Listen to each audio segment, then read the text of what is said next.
नमस्कार साथियों, good morning. आपका द इनके स्टडी के यूट्यूब चैनल पर मैं नवीन कुमार बार फिर से स्वागत करता हूं। तो बिहार लोक सेवा आयोग यानी बीपीएससी टीआरयू 2.0 से संबंधित ये न्यूज़ है। तो बिहार लोक सेवा आयोग के चेयरमैन जी ने एक बार फिर जो है कि नोटिस जारी कर दिया है, और नोटिस जो है बीपीएससी टीआरई 2.0 शिक्षक भर्ती से संबंधित है। तो बीच-बीच में जो है कि नियम बदला जा रहा है और नियम कभी घटाया जा रहा है, कभी बढ़ाया जा रहा है, कभी अभ्यर्थियों के हित में फैसले लिए जा रहे हैं, तो कभी अभ्यर्थियों के खिलाफ फैसले लिए जा रहे हैं। तो क्या है इस फैसले में देख लेते हैं। तो शिक्षक नियुक्ति का दूसरा चरण, बीपीएससी ने लिया फैसला, भाषा में पास होना जरूरी नहीं है अब। तो जिस तरह से कहा जा रहा था कि पहले की भाषा में पास करना जरूरी है, 9 नंबर जो है क्वालिफाइंग मार्क्स तय किए गए थे। इससे पहले बीपीएससी टीआरई 1.0 में जो है कि 150 प्रश्न पूछे गए थे भाषा के अंदर, 30 प्रश्नों में क्वालिफाई करना जरूरी था। अब उसको घटा के जो है कि 30 प्रश्न कर दिया गया था और 9 नंबर क्वालिफाई करना जरूरी था। लेकिन अब जो है कि फिर से नोटिस जारी करके अब भाषा को ही की अनिवार्यता, क्वालिफाइंग की अनिवार्यता को ही समाप्त कर दिया गया है। तो बीपीएससी ने शिक्षक नियुक्ति परीक्षा के दूसरे चरण में भाषा अर्हता के अंक को शून्य कर दिया है। बीपीएससी के परीक्षा नियंत्रक ने कहा कि वर्ग 1 से 5 को छोड़कर अन्य सभी वर्गों के विषयों की परीक्षा में भाग 1 भाषा अर्हता के अंक को समाप्त कर दिया गया है। केवल वर्ग 1 के 5 यानी 1 से 5 के भाषा अर्हता के प्राप्तांक को मेरिट लिस्ट में प्रयोग किया जाएगा। तो 6 से 12वीं तक के जो भाषा की अनिवार्यता थी उसको समाप्त कर दिया गया, उसको शून्य घोषित कर दिया गया। अब क्वालिफाइंग मार्क्स लाने की कोई ज़रूरत नहीं है। लेकिन कक्षा 1 से 5 तक के विषय में जो आगे भाषा की अनिवार्यता को अब ज़्यादा वेटेज दे दिया गया। अब उसका भी जो है कि मेरिट सूची में जोड़ा जाएगा उसके अंक को।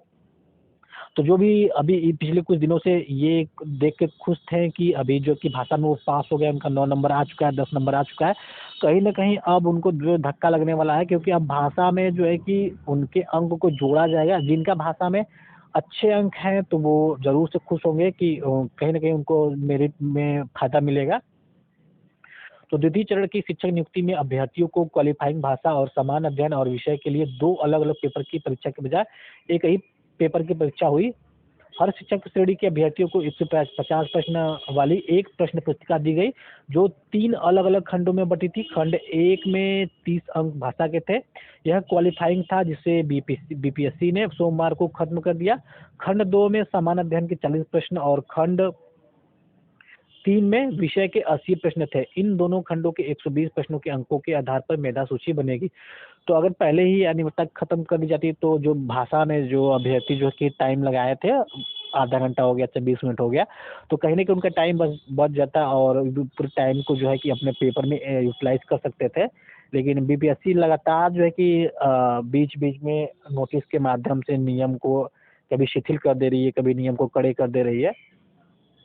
अब बीपीएससी एक और काम कर दे कि जितने भी रिजल्ट है कक्षा 1 से 12वीं तक, उनको जो है कि अगर एक अभ्यर्थी 1 से अधिक संवर्ग में चयनित हो जाता है तो केवल एक ही रिजल्ट जारी किया जाए, यानी जो प्रायोरिटी में जो ऊपर का है। अतः जो अभ्यर्थी 9, 10 और 11वीं 12वीं में सेलेक्ट हो जाता है तो उसके केवल 11वीं 12वीं का ही रिजल्ट दिया जाए। कोई अभ्यर्थी जो है कि 6 से 8 और 9, 10 दोनों में सेलेक्ट हो जाता है, उसको 9वीं 10वीं का ही रिजल्ट दिया जाए। कोई अभ्यर्थी अगर 6 से 12 तीनों में अप्लाई किया है और तीनों में ही पास हो जाता है तो केवल उसको जो है कि 11वीं 12वीं का ही रिजल्ट दिया जाए, क्योंकि इससे जो है कि ज़्यादा से ज़्यादा कैंडिडेट को मौका मिलेगा और सीटों को भरने की ज़्यादा से ज़्यादा भरा जा सकेगा। तो क्वालिफाइंग में हिंदी और अंग्रेजी मिलाकर लाने थे 9 अंक, लेकिन इसे खत्म कर दिया गया है। प्रश्न पत्र के पहले खंड के 30 प्रश्नों में 22 प्रश्न हिंदी के और 8 प्रश्न अंग्रेजी के पूछे गए थे।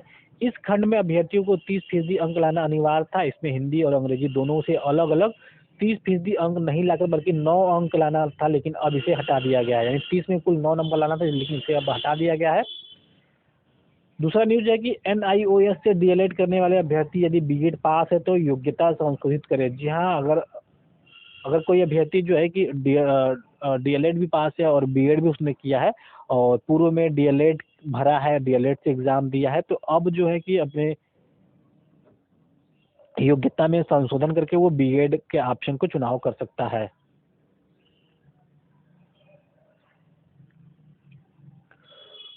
तो फिलहाल यही न्यूज़ था। अगर न्यूज़ आपको पसंद आया तो ज़रूर से लाइक करें, चैनल पे नए हो तो सब्सक्राइब करें। मिलते हैं अगले वीडियो में। बने रहिए द इनके स्टडी के साथ। बहुत बहुत धन्यवाद।